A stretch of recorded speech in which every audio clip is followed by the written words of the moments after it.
is all who knows. But I think the Yankees were pretty good. I think they got better last year. I think they got better this offseason. You know who agrees with that? All the betting markets agree with that. Good evening and welcome to another installment of the New York Minute Sports Show. Football's over and it's officially baseball season.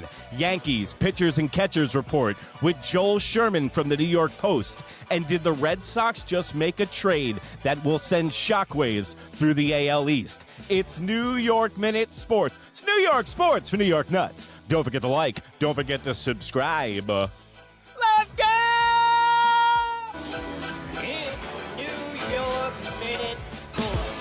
Well, there you have it, folks. Welcome to another installment of the New York Minute Sports Show. Don't forget to like. Don't forget to subscribe.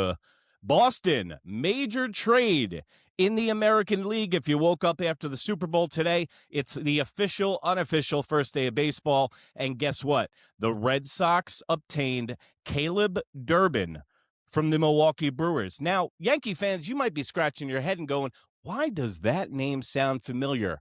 Because that's who we moved in the low-lev dev move last year. He was in Double-A at the time, but guess what? He was in running for Rookie of the Year in the National League, and guess what? The Yankees gave away exactly what they need. A right-handed contact hitter who plays great defense at third base.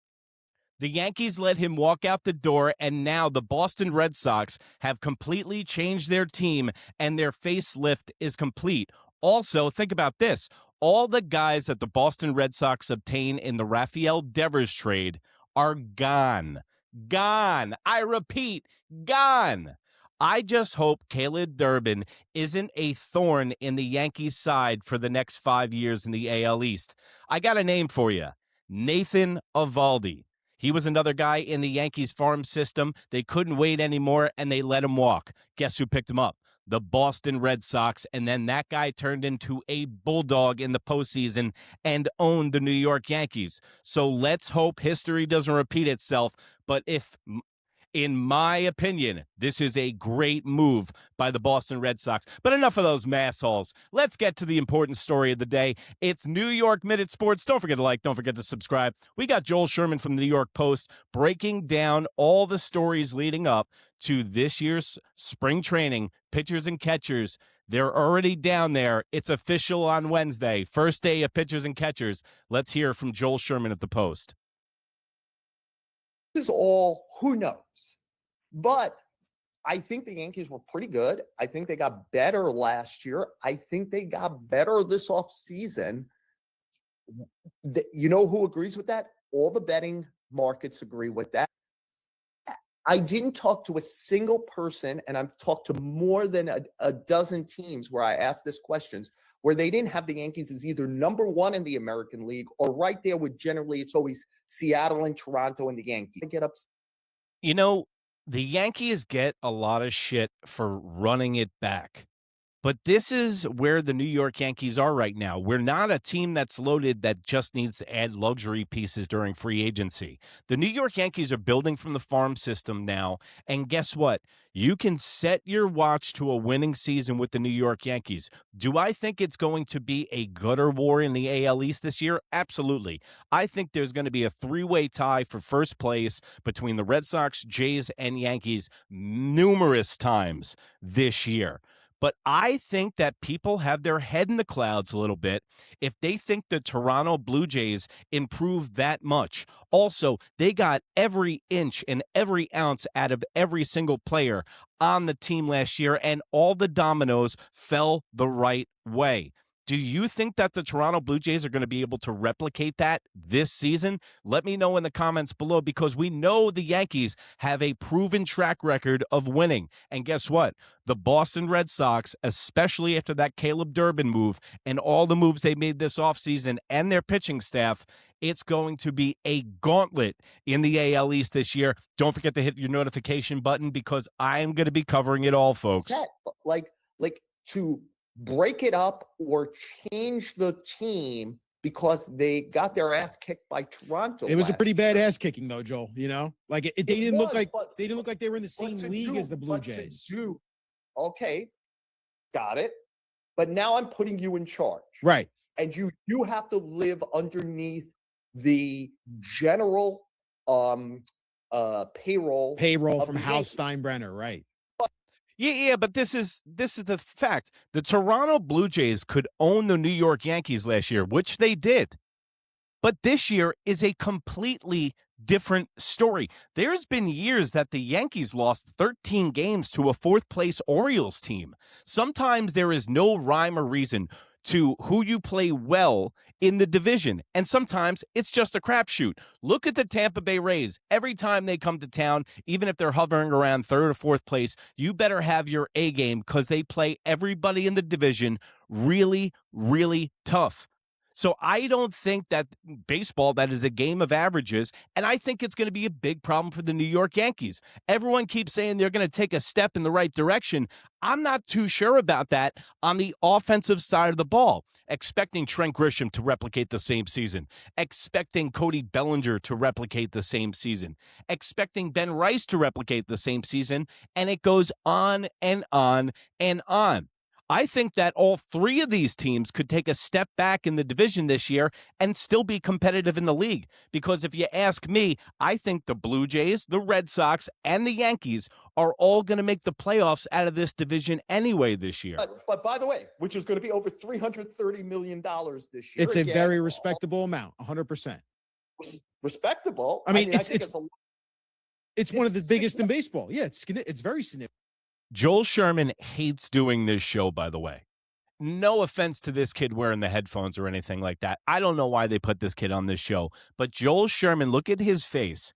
He dreads this hour-long show every Monday like it's a dentist appointment. I mean, it'll be the Dodgers 1 and the Mets 2 two, and the Yankees 3. So like no American League team will be more than them. Within that, what would you have done that they didn't do? Right. So I think the big thing, Yankees fans, and I think they made calls at the beginning of the spring of the off season, for example, on Corey Seager. I don't think Corey Seager was moving. And by the way, Corey Seager and Marcus Semien had a thing that was Let's touch on that for a second. Did the New York Yankees do everything in their power this year to better the team? First thing that comes to my mind, no. But if you start peeling back the onion and you start to see what was available for right-handed power hitting or contact hitting, yeah, Donovan was out there. Caleb Durbin was out there. But that ship had sailed on both of those guys. So who else out of that pool? Kyle Tucker wasn't the guy.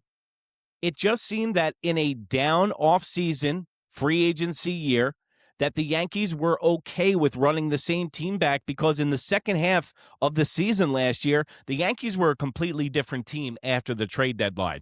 And I know I hate hearing all the acquisitions we made during last year's trade deadline, but it is the truth. The New York Yankees were a lackluster team after the month of June, and then they made all those trades. They brought in close to 11 guys. They retooled their bullpen and got guys like Caballero, who added speed and athleticism and defense at shortstop and second base, and a break glass in case needed if Volpe shit the bed, which he did. Comfortable with Texas? There is a budget that Hal works with. Now, he is willing to go over that budget sometimes if it is worth, the juice is worth the squeeze. At this current moment, the Yankees believe last year's team that won 94 games is currently a very, very good team. In fact, one of the best in the American League, and that they will take that chance in the playoffs again to run it with that same team.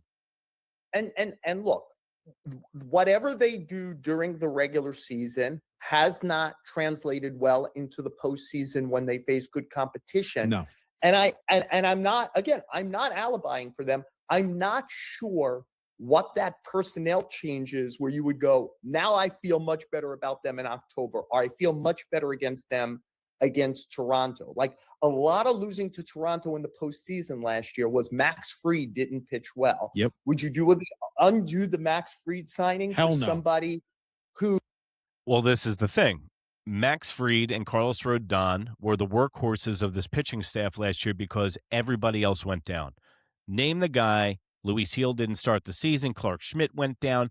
Garrett Cole wasn't there all season long. So Carlos Rodón and Max Fried had to hold the fort down. Their workloads were more so than they've had in every other year that they've ever played in Major League Baseball. So the workload was there and they ran out of gas. Usually the Yankees had the division locked up.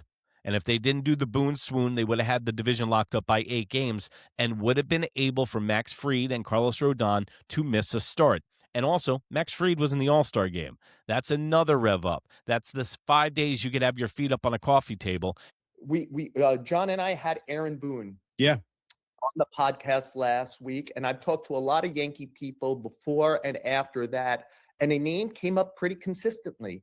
Luis Heel's name has come up a lot for like that maybe off of the Rookie of the Year, he didn't work quite as hard in that offseason, kind of like fell a little behind, got hurt in spring training. The Yankees' sense of his motivation and work this offseason has been like an A level. And they're very encouraged that they might get 2004 Luis Heel. And the 2004 Luis Heel won the Rookie of the Year. And for the first half of the season, while Cole was hurt, kind of pitched like Garrett Cole. Yeah. So now, again, and you know what? If you look at Luis Heel, he has a microscopic ERA and he can get out of jams, but he walks too many guys. He averages about 4 walks a game and still has a microscopic ERA. So if he can get his control in order and get his head in the game, it seems like, then Luis Heel can be one of the most effective pitchers in all of the AL East. And this is what I'm saying about the Yankees starting staff, is that this is so dangerous and so loaded and so stacked that the rest of the AL East teams are sleeping on the New York Yankees pitching. If I, gun to my head, were to predict Luis Heel's future, I think it's in the bullpen. Because if he can get that control down, if he can use 3 of his pitches, he would be a majorly effective closer.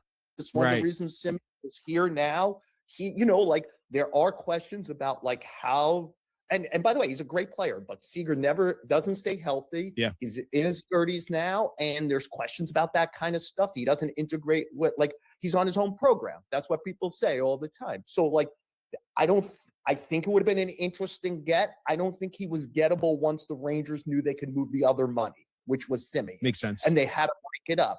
Like, so I start going around on the other stuff. I know from listening to a lot of people, a lot of fans early in the offseason, they have to go get Imai, the Japanese pitcher.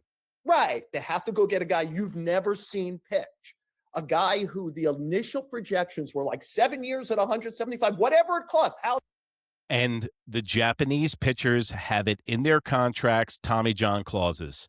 Look at Suzuki. Look at Yamamoto over on the LA Dodgers. These guys come here. They pitch in 6-man rotations over in the NPB. That's the Japanese Baseball League. 6-man rotations. Look at what the starter that the New York Mets have.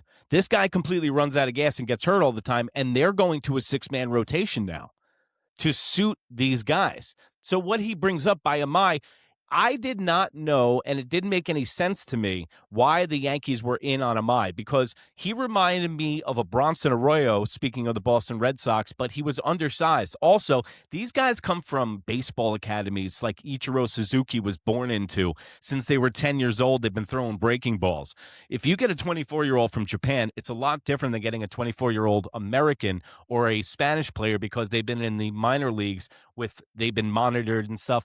The Japanese leagues, you watch a lot of their guys, they break into the major leagues over there at 18 years of age. So by the time they make it to the United States, they've been pitching for 7 or 8 years, and they're going to need Tommy John surgery. So you always take that into consideration with a guy like Imai. And also, the price tag was too much. The Houston Astros getting him kind of made me turn on to the fact that he might be a good pitcher, because Houston Astros, when they spend money, it's usually a done deal. Do it. Well, he ended up being like 3 years at 66. The industry kind of didn't love him. Yeah. Right? But if we would have listened to that first roll call of people, the Yankees would have spent what to go get him. So, like, within the universe of what is possible, You know, and when they got mentioned guys like Amai, it's like, oh, does he hit right-handed for power? Then we can have him on the team. I never understood in the beginning of the free agency period, a lot of the Yankees fan base was saying for this guy Amai and for other pitchers, listen, the Yankees' problem is not going to be pitching. It's going to be making contact with the baseball and not striking out 3 million times this year. I guess you could argue, try to find another suitor for Brian McMahon and sign Bregman. But say you have to keep it to $330 million, you would do Bregman, and then you probably couldn't bring back Bellinger. Couldn't bring back Bellinger, right? Right. So would you rather have Bellinger and McMahon or Bregman? And Bregman was off the table the whole time because you got to remember you have Ryan McMahon at third base making $16 to $18 million a year. The guy couldn't hit water if he fell out of a boat. So if they were going to and they already have Rosario for $3 million. So what, they were going to upload all that? It just makes absolutely no sense. This is what Joel Sherman is saying is, what were the Yankees going to do? There wasn't a lot of moves. And that's why there wasn't a lot of stories during free agency, is because we don't know the backroom talks about the trade talks that fell through. They won't relinquish who they tried to move on the team because now that they're moving forward, they don't want any Yankee players knowing that they were talked in getting traded. Jazz Chisholm. Bregman and whatever that next thing would be. Well, it would have been Bregman, Grisham on the tag, right? So, I mean... And Austin Hayes, like something like that. Like, so maybe you could argue that's better, but like, I think it's 6-1. I didn't agree with the Trent Grisham qualifying offer. And I think the Yankees, I use the example of, it's like you invite a guy that you don't like to a party and then he says yes when you think he's going to say no, and he actually shows up and you're like, shit. So he took the qualifying offer, but this is what you need to look at in the whole. I didn't like the Trent Grisham move, but when you look at it at a whole, what other center fielders were out there this year? I mean, Harrison Bader? I mean, good luck with that. The guy's been to more teams than who knows what, and he just keeps bouncing around because he's not that good. So out of the quality center fielders and free agents, and Trent Grisham might have got more money than $22 million on this open market this year, because when people started getting desperate for a center fielder, left-handed power hitter, leadoff guy, they would have jumped all over him. Doesn't need the other. Right. I think in the world of how much money they had and what they internally believe about the team. And really, I think an underrated part of this, Ryan, is what I said earlier. They have traded a lot of minor league collateral these last few years. They were so aggressive at the deadline last year. They traded away, like you said, so many prospects.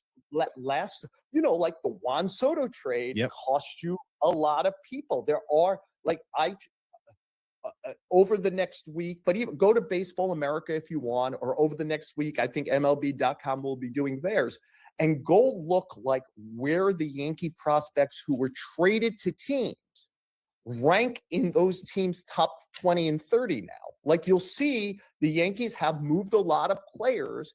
And by the way, like last year, they traded Carlos Narvaez, who's a pretty good major league catcher right now. Yeah. They traded Caleb Durbin, who's now a Red Sox. How about that? Narvaez's teammate in Boston, right? He's been traded again. How about that? Like, he's a pretty good player. It looks like they traded Jose Trevino last. Joel Sherman just put this kid on the pay me no mind list. Again, look at this poor kid's face. He goes, hey, and Caleb Durbin, how about that? Like, breaking news today. They haven't touched on it yet. Joel Sherman is trying to remember the name of the third baseman on the Boston Red Sox that was in the Yankees farm system 4 years ago.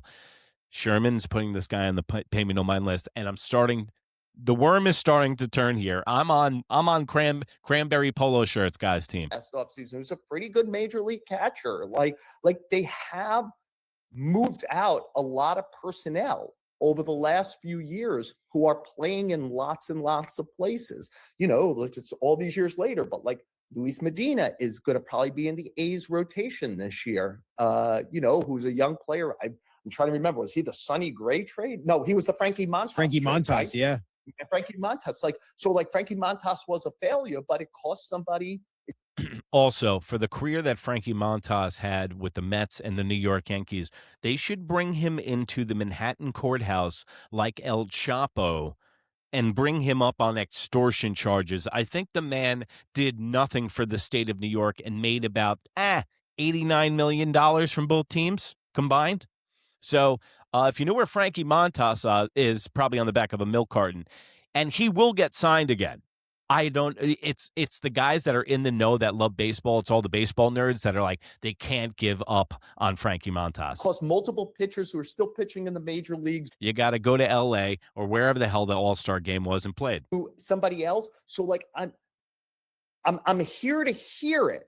But like, again, if people are new to this, one of the things I always say is the like the third base store isn't on 51st in Madison. Like, you could only get the third basemen who are available. This is how you win in October store is never open. No, there's no kind of like obvious guy who does this. There's no Ernie Clement that's come through for the Yankees in the postseason, Joel. They haven't had that moment, right? Like that's what's missing, that ingredient. And look, that is the Giancarlo Stanton 2 years ago. I wouldn't agree with that. Maybe that's why Joel doesn't like this guy too much. But there has been moments. I mean, Aaron Judge, before they lost the game to the Blue Jays, he proverbially got the monkey off his back. I still don't think it's off. You can't get the monkey off your back if you hit a 3-run shot in a losing effort. That's what I say. But do I think Aaron Judge's confidence is going to go up next year? Absolutely. Do I think that we are one postseason away from Aaron Judge playing out of his mind and having an epic postseason where we can't be touched? That can definitely be on the table, and that can definitely happen this year. Let me know in the comments below. Hardest thing to find. I guess it's the at hardest. the very top, they had it with Soto a couple of years Right. ago, where Soto came through at the highest levels. And like, what do we make of the Yankees? They offered him $750 million. They tried. And I would argue that moving forward from last offseason, and this is no knock on Juan Soto, who I think is one of the greatest hitters who's ever lived. So I want to repeat that. I think Juan Soto is one of the greatest hitters who has ever lived. Through his age 26 season, he is like standing there with the Ted Williamses and Ty Cobbs, etc. But the best thing that ever happened to the Yankees, current, was that he signed with the Mets. Not because he's a bad player, but because if you live under a non-Steve Cohn, non-Guggenheim. The Yankees would have been paralyzed in moves that they could have made this year if they did re-sign Juan Soto last year. But now there's two trains of thought to think about this. Under Aaron Judge's tutelage and Baboon, okay, the only time they made the World Series is when Juan Soto was on the team. The home run against the Guardians and the way that he conducted himself all season long, one of the most clutch guys I've ever seen play baseball. I mean, it's like a video game, and it's difficult to do what he does in MLB The Show. But if they got Juan Soto, they would have overpaid for him so much, and you think Hal was cheap this offseason. We would have never got Max Fried. We wouldn't have done the Juan Soto pivot where we filled up the holes in the team that we needed, because if they just re-signed Juan Soto and then they were paralyzed money-wise, you think that the Yankee fans would be pissed off now? They would be burning Yankee Stadium down because the Yankees would be doing absolutely nothing. Payroll, as high as it is at 330 or 340, there's all the things the Yankees couldn't have done. And I just think that they're a much better. I thought they were a better team last year, losing in the division series to Toronto, than the team that went to the World Series but got a favorable draw because they played Cleveland and Kansas City on the way there. Like if they played AL Central teams last year, they might have gone to the World Series again. So I don't know, Ryan, clearly how somebody stands up to better competition in October. I've covered a lot of baseball. Like what's the matter? It's luck. I mean, I know, you can do all the equations that you want in your head when it comes to baseball, Joel Sherman. But the one thing that we know about baseball, it's getting hot at the right time, and it's getting lucky sometimes. And all it takes is one guy in the New York Yankees to have that Giancarlo Stanton postseason that he had 2 years ago, where he turned into Paul Bunyan. So he keeps saying, I don't know what's going to make him better in October, because guess what? It's going to be a new October. This is the problem when a lot of writers never played athletics in their life and never been in a competition or a competitive situation on a playing field. Every year is completely different. Do you think the Seattle Seahawks are going to win the Super Bowl next year? Probably not. What's going to change the postseason for the New York Yankees is getting hot at the right time, being healthy all season long, and winning the division so you don't have to worry about the first round. Because the New York Yankees are running it back, but they're looking to take the next step. So this was part one of the Joel Sherman pitchers and catchers preview on New York Minute. I'm going to be playing part two right here tomorrow. We're going to break down the rest of the video. Just don't want to go too long because the YouTube algorithm does not bold nicely to that. So New York Minute Sports, baby. It's New York Sports for New York Nuts. Don't forget to like, don't forget to subscribe, and remember, if you can't be good, be bad, baby. Bye.